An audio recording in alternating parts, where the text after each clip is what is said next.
Hello and welcome. I'm Fred Medeiros and this is Darren Thompson. Hi guys. We're the UK editors for OrcoTimes.com. We've got the Eurovision You Decide for the UK selection for Eurovision Song Contest 2017 coming up on Friday. So we're just going to review the 6 songs. So song 1 is Olivia Garcia, Freedom Hearts. Very pleasant song, very modern sounding. She's very young, only 16. Sounds very similar to Mali's Children of the Universe to me, which obviously that song didn't go down all that well. So I feel it could get lost, depending on obviously its draw in the running order. What did you think? Yeah, she definitely gives the young and the fresh look, and I think that's what is going to draw people in because she is young. She's 16. And I do think that it is a good song. It's the fan favourite so far since they've all been released on Monday. And let's see if she can deliver it on Friday. Okay, so song 2 is Holly Brewer, I Wish I Loved You More. This sort of diva Schlager type ballad, the closest thing we have to a Schlager type ballad. She delivers it well, but I think the song really lacks that sort of climax, overly dramatic moment. It does have the one high note, but I feel it really sort of misses that sort of massive build and then sort of pull you in and sort of make you buy it. But on the flip side of that, I mean, if she delivers it with loads of emotion and sort of really well sung, again, because obviously we haven't heard any of these songs sung live yet, it could do well. Darren? This is one of my favourites of the 6. I think Holly has got a really good voice. Again, she's bringing that young and youth and fresh look that she's got, and obviously she's bringing that to the table as well, which is brilliant. The song I think is well written, and the tone of her voice and the lyrics of the song I think work really well. I do think this one could do well with the visual, if the visuals are really good and the staging is really good, and she delivers it as well on Friday. So I do think this could be a good contender. Okay, so song 3, Lucy Jones, Never Give Up on You. This is an interesting one for me. I like the song, but I feel this is probably the song that could do the best at Eurovision. Especially if there's a very talented singer that really sort of delivers it with that heartfelt emotion, really could get us possibly back in the top 20. I know, shock, but it really does need that flawless vocal and some stunning staging, obviously, for it to do that. Especially, obviously this is the song that obviously Emily DeForest co-wrote, and I was expecting a little bit more from it, because it sort of just stays at that one level. It doesn't really build. But I think it still stands a chance. What do you think? Yeah, this one was an interesting one for me. Obviously, knowing that one of the co-writers was Emily DeForest, obviously a previous Eurovision winner. I was expecting more, I'm not going to lie. I was quite surprised. I was actually like, oh, did she actually write that? But it's an okay song. I don't think it goes anywhere though.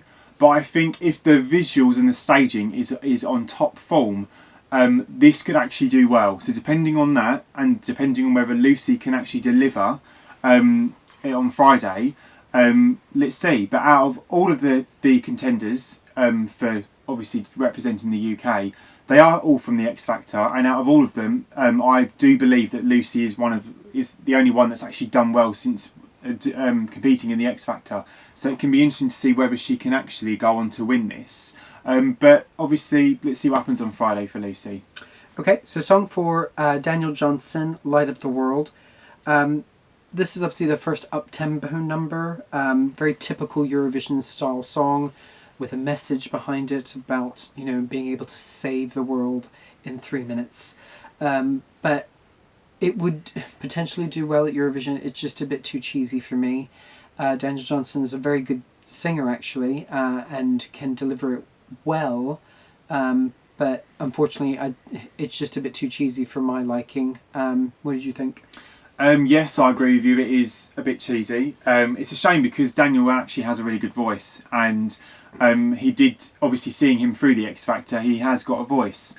Unfortunately, I don't think his voice in this song actually works, which is a shame. But again, this song is one of my crowd pleasers, which gets everyone involved, clapping, dancing, makes a big celebration out of it, and obviously wants everyone to light up the world in Europe, so it's got a strong message. But I do think it's gonna not be come across as a fun song, depending on the visual aspects of it as well. But let's just see how this goes. But I don't think this is a fan favourite. I think it's too cheesy. But let's just see what happens on Friday. Okay, so song 5 is Selena Mastriani with I Don't Wanna Fight. This is actually my favourite song. It is another sort of message song, but this is more sort of anti-war, echoing obviously Ukraine's entry from last year. I think it again is fairly up tempo, but it doesn't come across as cheesy from some of the other message songs that we have to select from. She has a wonderful voice.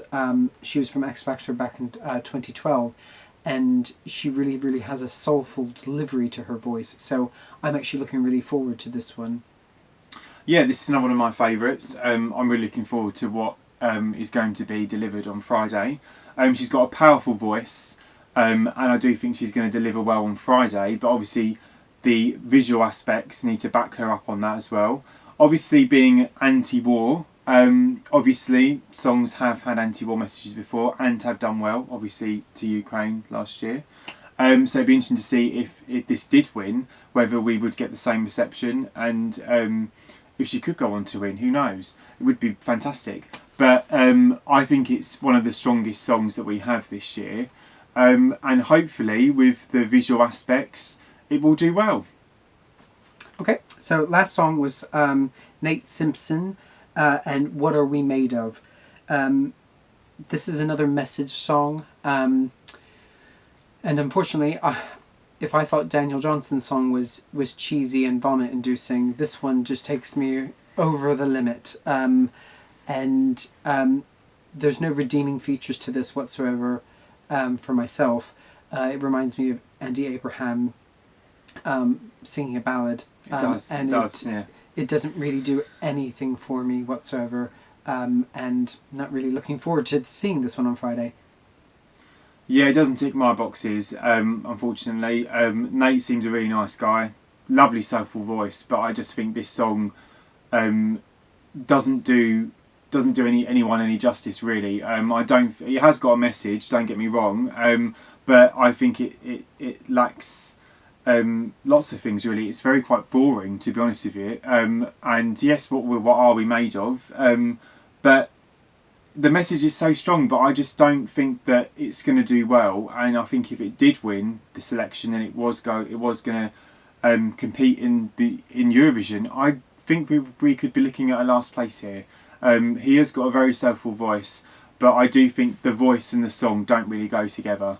But let's just see how all the performances are going to be on Friday with the visual aspect. I think that's going to be a key point, because then that's going to show us, the UK public, what the BBC might be thinking of on how the winner's going to be presented in the final. So I think the live vocals obviously are going to play a big part of that as well. So, so what do you guys think? Is your favourite the one that you think might actually do well at Eurovision, or is it the other way around? So comment, let us know. Yeah, please comment. We'll see you on Friday. Take care. Bye.